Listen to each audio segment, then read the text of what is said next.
In lesson 1.2, we're going to cover linear equations in one variable. So essentially, we're solving for a variable.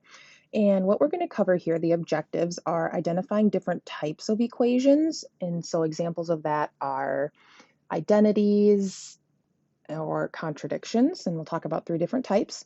Solving linear equations in one variable, which you've had lots of experience with. Solving rational equations, we'll spend a little bit more time on that as a review. And then finding x and y intercepts algebraically, you've done that a whole bunch. And then using linear models to solve real life problems, that's like an application. So that's what we'll cover. Here in the first video, we're just going to cover kind of the basic different types of equations and linear equations in one variable. In video 2, we'll do the rational equations. And then in video 3, we will do the x and y intercepts and the application. So if we go on here, equations and solutions, definition here, if you're familiar with that, an equation in x, so this just means that the variable is x, is a statement that 2 algebraic expressions are equal to each other. So here's just some examples of an equation. Here you have just x, here you have an x squared, so that's a quadratic. Here you have a square root. Those are all equations. Solutions of an equation depend on the kind of numbers being considered. Sometimes there's one solution, so like linear equations have one solution because the exponent is 1 with the x. Our next equation here, the x squared, the quadratic, because of that squared, there's 2 possible solutions. Now they might be real numbers or not real numbers, but there are 2 possible solutions out there. And then our square root here, we would square both sides, and when we square a number, we would get one solution there. But here's another situation down. Here's another example, x squared equals 10, right? If we have x squared equals 10, we know we would solve this. The opposite of squared is taking the square root of both sides. And when we take the square root of both sides, it could be a positive or a negative number. So we'd say this is plus or minus root 10. Root 10 doesn't simplify. So here in the explanation is where that comes from. But this plus or minus here tells us there's 2 possible answers, a positive root 10 or a negative root 10. So depending on your equation, there's different numbers of possible answers. Here are the 3 types of equations that I was talking about in the beginning. We have an identity, we have conditional equations, and we have contradictions.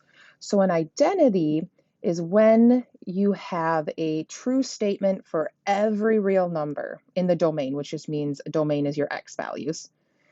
Okay. And essentially, an identity is an equation that has equivalent statements. So for example, x squared minus 9 is equivalent to x plus 3 and x minus 3, which means if I factored x squared minus 9, that's a difference of 2 squares. It would be x plus 3 and x minus 3. So essentially, identities are equivalent equations. Or I shouldn't say equations, I should say expressions. Equivalent expressions. They're like simplified versions of each other. I can write x squared minus 9 in 2 different ways. I can write it multiplied out like this, or I can factor it out like this. So if they're just set equal to each other, that's a true statement. So it's true for any x value that we choose. And then same thing is true in this second example down here.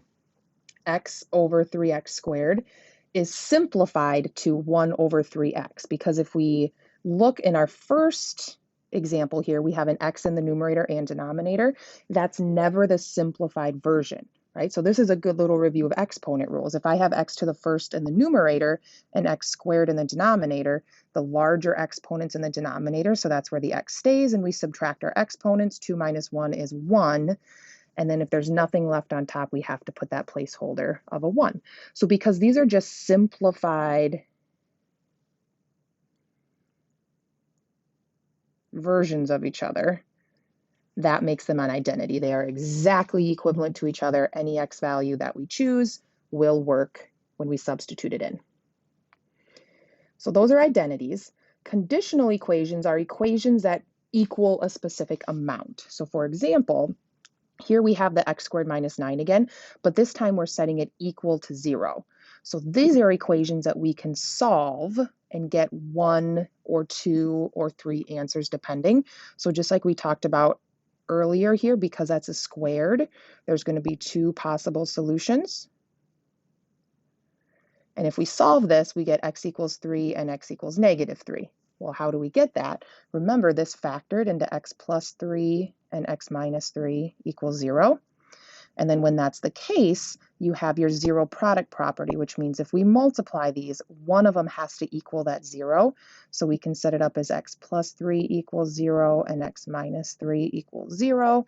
And then we can solve. So we would subtract 3 here, and that would give us our x value of -3. Sorry, I'm running out of room there. And then we'd add 3 here, and that would give us our x value of +3. So that's where those answers come from in your notes. And then same thing is true in our second example. We have an equation to solve. We have just x, so there's only going to be one solution here.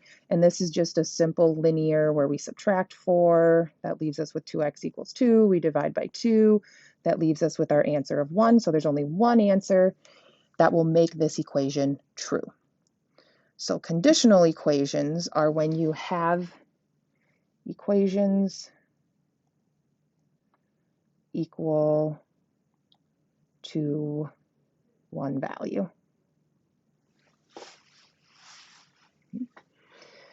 And contradictions. Contradiction is when you solve and you end up with a false statement. So for example, if we solve this, I would get -2x. I would get those x's on the same side of my equal sign. So here that's 0. We get -4 equals. Here the x's zero out, and we end up with a false statement. So then our answer is no solution, and that is a contradiction. Okay. Now I'm going to go back up really quick here to the identities. Now when you solve, if you were to solve an identity, like if I took this first equation here and I solved it, and we had x squared minus 9 equals, and then x plus 3 and x minus 3. If you solve this, which you can, you would end up with x squared minus 9 equals x squared minus 9. And essentially I would subtract an x squared and subtract an x squared.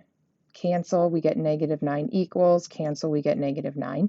If you solve and you get a true statement, that's an identity as well. That's another way to tell if it's an identity, if you get that true statement with no x values, because then you have all real numbers for solutions.